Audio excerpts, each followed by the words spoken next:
Hello students, welcome to InstaOwl Science class. We believe in democratizing education for all. Students, we have seen how traits passed from one generation to the next. But how do these traits show up? How does a seed become round or wrinkled?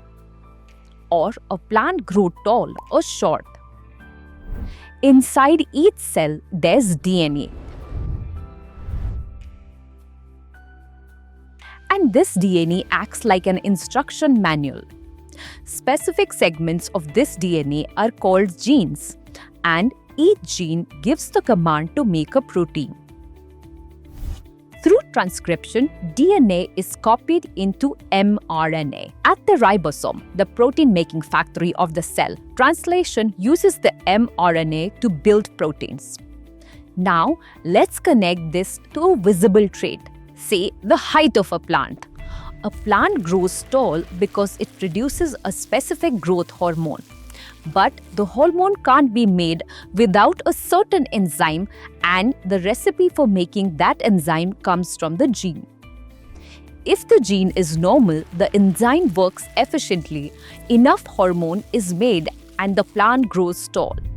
But if the gene is altered, the enzyme might not work properly.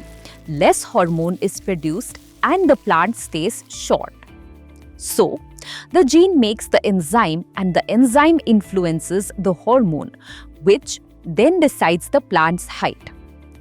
That's how traits get expressed from gene to protein to visible features.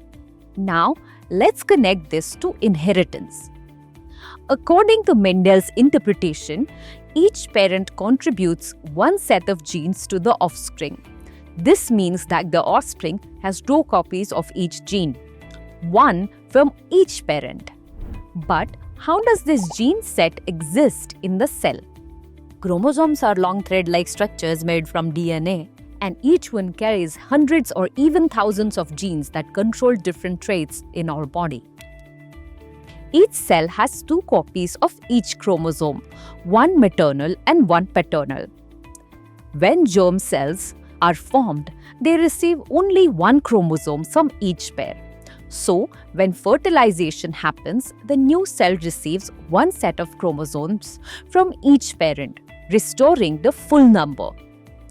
This explains how traits are inherited without confusion and how DNA remains stable from generation to generation. It also proves how genes from both parents influence the final traits of the offspring. Next, let's refresh our understanding with InstaLights.